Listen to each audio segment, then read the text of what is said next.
ଦେଖନ୍ତୁ ନିଶା ଦ୍ରବ୍ୟ ରୋକିବା ଦିଗରେ ଏସ୍ଟିଏଫ୍ ବଡ଼ା ପଦକ୍ଷେପ ନେଉଛି। ଓଡ଼ିଶା ପୁଲିସ ମଧ୍ୟ ବହୁତ ପଦକ୍ଷେପ ନେଇଛନ୍ତି ଏବଂ ଆମେ ଯେଉଁ ଗଞ୍ଜେଇ ଚୋରାଚାଲାଣ ରୋକିବା ପାଇଁ ଆମେ ବହୁତ ପଦକ୍ଷେପ ନେଇଛୁ। 2019 ମସିହାଠୁ 2023 ମସିହା ଭିତରେ ଆମର 1163 କେସ୍ ରେଜିଷ୍ଟ୍ରେସନ ହୋଇଛି ଏବଂ 1850 କ୍ୱିଣ୍ଟାଲ ଆମେ ଅଲରେଡି ସିଜ୍ କରିଛୁ ଏବଂ ଏ ସଂକ୍ରାନ୍ତରେ 1604 ଜଣ ଏକ୍ୟୁଜ୍କୁ ଆରେଷ୍ଟ କରି ଫରୱାର୍ଡ କରିସାରିଛୁ। ଏବଂ ସେହିପରି ବ୍ରାଉନ୍ ସୁଗରରେ ମଧ୍ୟ ଆମେ ବର୍ତ୍ତମାନ ଯାଏ 2019ରୁ 268ଟି କେସ୍ ରେଜିଷ୍ଟ୍ରେସନ ହୋଇଛି।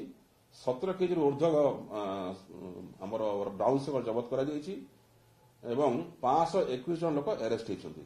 यार माने इयर वाइज फिगर देखा गले से गंजेई सीजन में आमर बौद्ध जिला 435 क्विंटाल करिछि, मालकानगिरी जिला 355 क्विंटाल करिछि, कंधमाल जिला 337 क्विंटाल करिछि, गजपति जिला 234 क्विंटाल करिछि एवं Koraput 202 quintal.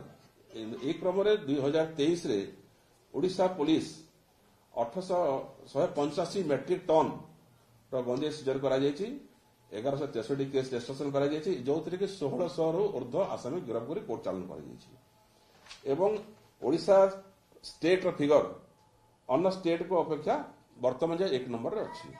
This is probably the highest seizure of ganja by any state in the country एवं एथिरे एनसीबी रो डाटा वर्तमान हमर हस्तगत हेई नाही, किंतु वर्तमान जाय ओडिशा हाईएस्ट सीजर करछि बोले हम आशा करछु अन्य स्टेट अपेक्षा। निश्चित भाव में देखो निशा कारबार रोकिया पई ओडिशा पुलिस इन जनरल बहुत पदक्षेप नौछि। जो मानक आम गिरफ्त करुछु से आसामी मानकर फाइनेंशियल इन्वेस्टिगेशन होछि एवं तांका संपत्ति बारजाप्त करा जाउछि। वर्तमान जाए आम 18 गोटी केस रे 35 कोटी ऊर्ध्व संपत्ति बारजाप्त कर सारिछु। गतकाली आम प्रेस मीट जनइथिलु जे हमर गोटे केस रे अराउंड 74 लाख संपत्ति बारजाप्ति करा जायतिला एवं सेहीपरि आम ए पदक्षेप आगे जारी रहबा केमति आम आहरी कड़ा कड़ा पदक्षेप नै याकु चेक करि परिबु।